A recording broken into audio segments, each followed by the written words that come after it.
hit that like button, smash subscribe, click on the description below, and get on our mailing list because, believe it or not, the Great Elderski's videos have been demonetized by YouTube. I don't know why. Maybe I should play the race card. I guess it's because of what we said about the COVID lockdowns. Maybe because of the skepticism we've talked about 2020. Or maybe it's because of the hypocrisy when we talked about all the people that have been denying elections in 2016. All I know is that we have been demonetized. If you want to make sure that you keep getting my videos, be sure to click on that description below and get on our mailing list. My next guest made an impassioned plea against what's called Proposition 1 here in California. Watch this. Why isn't the argument those that are pro-life, like many of us here tonight, not all of us, but many of us, we're pro-life, means we want life to live. Why isn't the natural language used for the other team? Why isn't it pro-death for the other team? What do you mean pro-choice? We all are pro-choice. I chose to have sex with that woman, she got pregnant. She chose to have sex with me, she got pregnant. Are you hearing me? The guy walks away, scot-free. And so the opposite of pro-life is pro-death, and the opposite of pro-choice, it's not, I'm opposed to choices. You can't choose. To allow any other narrative into the communication and conversation is to coddle the ill and evil intent to soothe the sting of what taking a child's life through abortion means. To say you're pro-choice is a lie, and we're done with it. Our governor has released the whirlwind. He has released a host of demonic forces that this nation has never seen before. What is tragic across this United States at this hour, many states and Christians and good citizens are not even aware that their governors now are signing on to Gavin Newsom's violent war against children. You're either pro-choice or you're pro-death. The pro-choice debate ended when the both of you decided to have sex. None of us were stupid. We knew from very young ages that if we do something, which by the way, we had an internal alarm system going off, we ought not to be doing this. But we did it anyway. And the world wants us to smile at their actions and then to stand silent as they take a human life to cover up what they don't want anymore, or what they didn't want in the first place. They didn't want to deal with the scientific ramifications of biology, chemistry, of human procreation. Please welcome my guest, my friend, my pastor, Pastor Jack Hibbs, Calvary Chapel Church in Chino Hills, California. Pastor Jay, thank you so much for taking the time. As Larry, always. Love it. Thank you, brother. Thank you. Pastor Jack, let's talk about Proposition 1. What is Proposition 1? What will it do? Yeah, first of all, Proposition 1 is something that we now know that Gavin Newsom had been working on prior to the Roe v. Wade overturn. He was anticipating that. I think he was just lining his safety net, so to speak. That Proposition 1 is a very interesting thing, Larry, because it gives the mother the right to terminate the pregnancy, listen, up until the 40th week, up until birth. Now, some lawyers are debating, what does this mean, up until birth? Does it mean the child's halfway out, all the way out, a quarter of the way out? It doesn't matter. The point is 40 weeks. The baby can be exterminated at 40 weeks. There's no legislation in the nation that is as aggressive as this. But Newsom did this, interestingly enough, knowing that the Roe v. Wade overturn at the Supreme Court wouldn't affect California at all. Everything stayed the same post Roe v. Wade overturn in California. But he had prepared this. And so he's got a supermajority in Sacramento. He's taken on this fight instead of getting desalinization of Pacific Ocean and watering California or fixing the potholes in our state or securing our borders.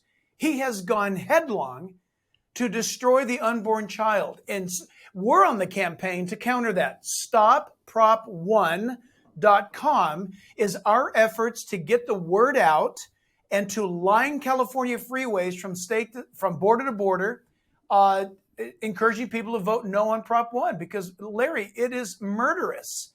And by the way, I'm a survivor of a failed abortion attempt. But Larry, you and I have talked privately. The bulk of children aborted in California and America are those from the Black community. Just on that argument alone is something that infuriates me. It seems as though abortion is not only bad enough, but it seems to target a certain people group, and that's the Black community by far. People need to know this, and people need to vote no on Prop 1. Now, Pastor Jack, as you pointed out, after Roe v. Wade got overturned, nothing changes here in California. This is a left-wing state with supermajority of Democrats in both chambers of the House and of the Assembly. There's zero prospect that all of a sudden, because of the overturning of Roe v. Wade, there's going to be a bill to restrict access to abortion. Furthermore, the decision, 1973, turned on something called the right to privacy. There is no such right to privacy in the Constitution. Even Ruth Bader Ginsburg later on said that she felt the basis of Roe v. Wade was invalid, meaning it suggested that there was a right to privacy in the U.S. Constitution. There is a right to privacy in the California Constitution, so for that reason alone, nothing is going to change in California. But Gavin Newsom, as you pointed out, went further, and he wants to make California a sanctuary state for abortion. What does that mean? He's actually done that. You're familiar with SB 107, Senate Bill 107. He just signed that into law a couple of weeks ago, Larry. That's the crazy bill. And I don't know how this is going to work. I mean, you've got a law degree. I don't get it. How can a governor of a state sign into law SB 107, which is this? It's an announcement to all 49 states. If you want to have an abortion, California will pay your way here.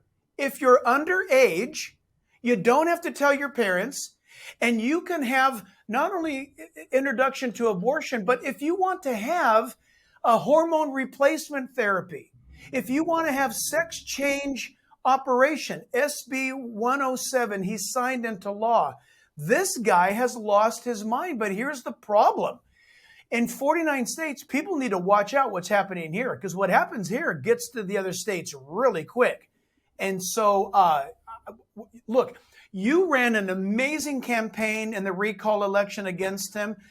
In my opinion, you won. I can't prove it, but there's a lot of shenanigans. You crushed him. And lo and behold, here he is. And he probably has his eyes set on Washington, D.C. and the White House in 2024. But yeah, Larry, it absolutely is overreach, to say the least. It's dictatorial. He's Lord Newsom. But listen, I just voted today, by the way. Voting started. I voted today. People in California need to make sure that they get smart real fast. It's real easy. They can go to realimpact.us. Realimpact.us. There's a voter guide there to help you vote in a way that is constitutionally honoring, and secondly, that has a biblical worldview perspective on how to vote right. Ben Franklin said that he gave us a republic, and the challenge was if we can keep it. And Larry, we're not doing a good job at keeping it, so we need people to vote. What's this? The great Eldersky has a MyPillow? Are you kidding me? Never leave home without it. See the number on your screen, or go to MyPillow, my portable one, MyPillow promo code ELDER. And they come in different sizes. And honestly, you never have had a more peaceful sleep. What's this?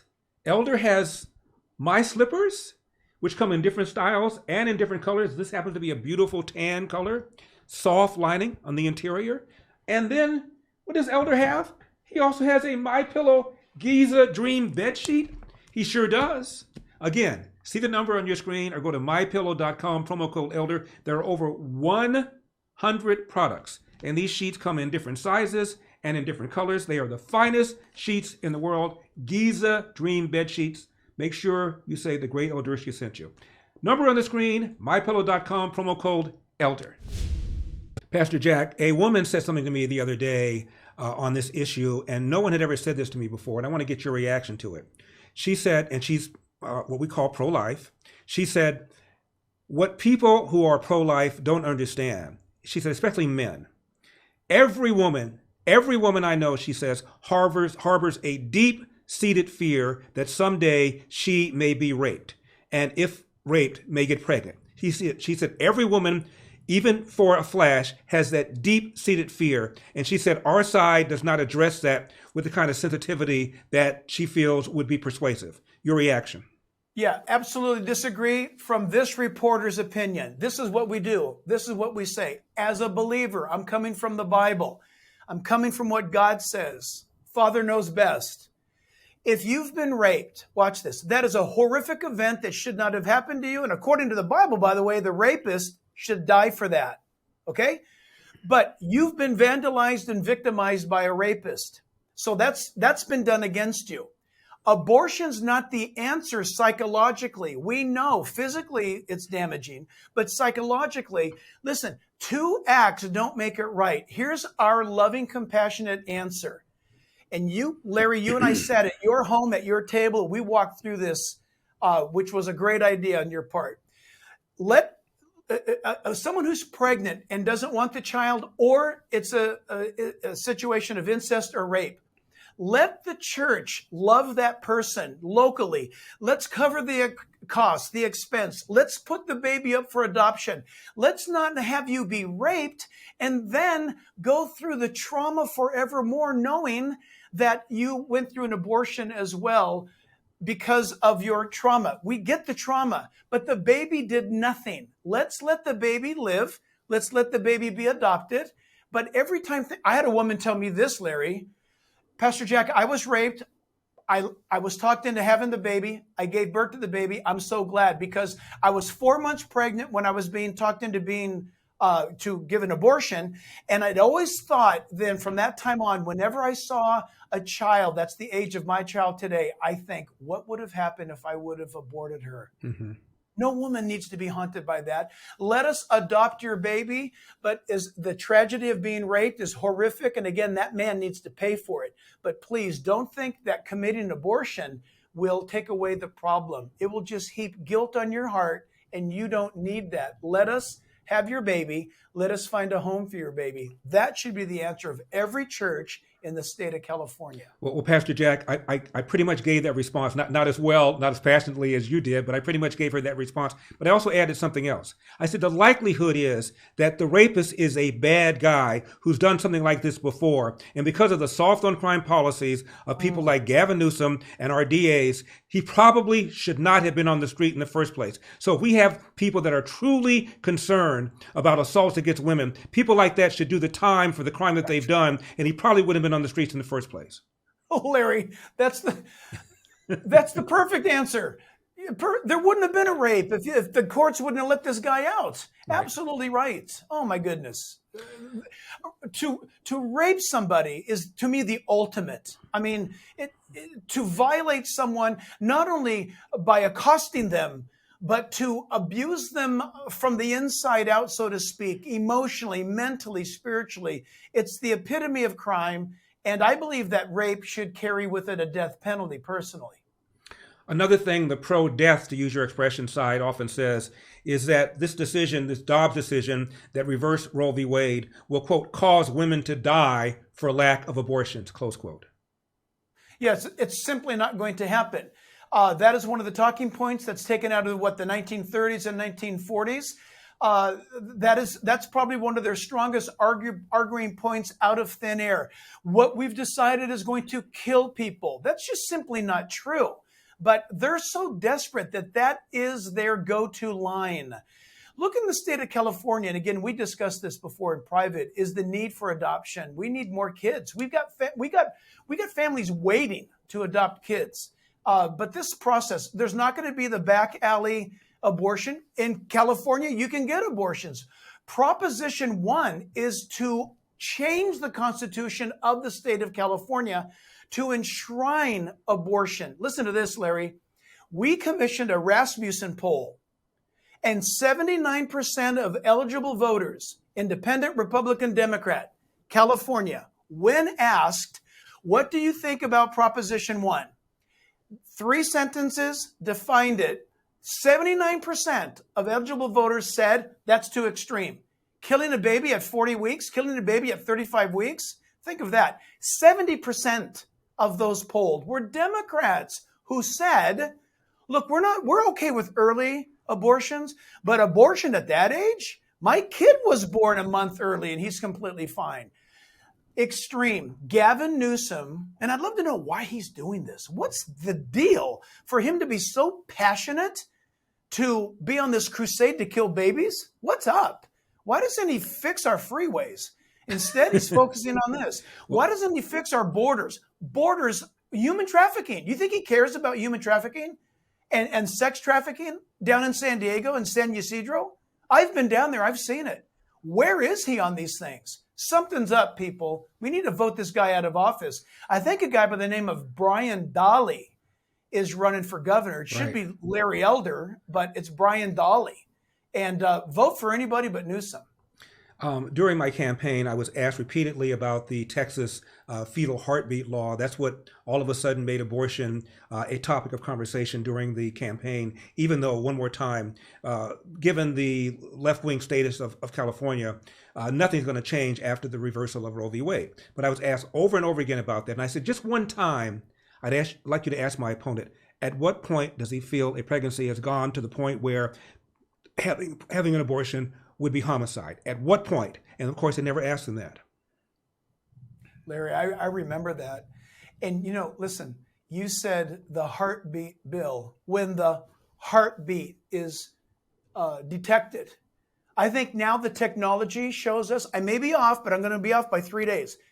There's a heartbeat now detected at either 17 days or 21 days after conception. Heartbeat. Mm-hmm. Why? What's going on? You've got a living sperm colliding with a living egg. It's all living.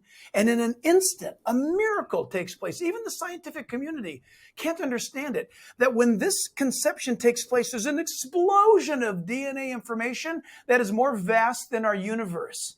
And that it happens in a second. And that the living collides with the living, and it's all life. So this thing about when is it viable and when is it important? Listen, it makes common sense if you're just a pure biologist or chemist or scientist. It's all life. It takes life to make life. This is the miracle of child pregnancy and delivery. It's absolutely awesome. Designed by God, I might add. Brought to you by God.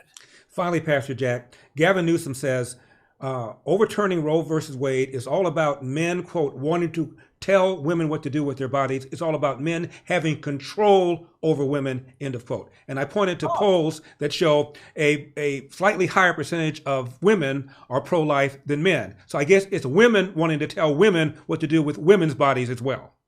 Wow. So by him making that statement, he just offended me because I'm a man. So I guess he throws me in that camp. Right. So he wants us to trust him, the man who had serious problems being faithful to his first wife and his second wife, a guy that gets a free pass on everything he does because he's tall, dark, and handsome. I mean, who's going to refuse a guy with that kind of hair and his voice? I mean, he looks amazing, right? I guess that's what I hear. I'm not gay or anything, but I guess everybody tells me he's amazing. The thing is this, he's going to tell you and I that we are somehow being toxic masculinity or chauvinistic because we're going to push people around, women around and tell them what to do with their bodies. What about him? What about him with people that he ought not to have been with? This is a governor that makes no sense to me. Yeah, he's some moral arbiter. Not only was he unfaithful to his wife, Pastor Jack, he was having sex with the wife of his best friend. His best friend was his campaign manager. And I said to my girlfriend, you know how difficult it is to find a really good campaign manager, let alone a best friend? Apparently, yeah.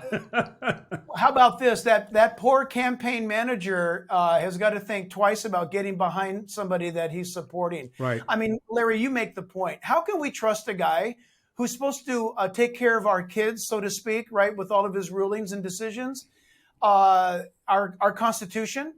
No way. Listen, there's no way. I wouldn't even trust the guy to clean out my garage. And he wants to run this state.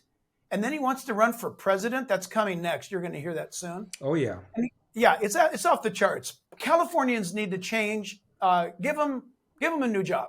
Have them go find one. Okay, last thing, Pastor Jack. Now, I don't want anybody to feel that they should undermine your credibility, but I think you need to tell people what you put on French fries.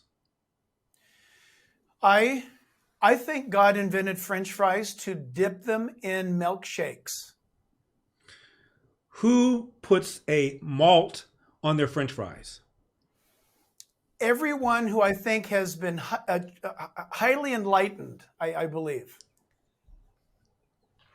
Pastor Jack, pastor of the Calvary Chino Hills Church here in Chino Hills, California. He's my friend. He's my pastor. He is a force of nature. God bless you, Pastor Jack. Sorry about the French fry question. I love you, friend. No, not at all. Love you too. Hope you enjoyed that video. The full show is available to watch right now on Epoch TV. Just click the link in the description below to learn more, because we've got a country to save.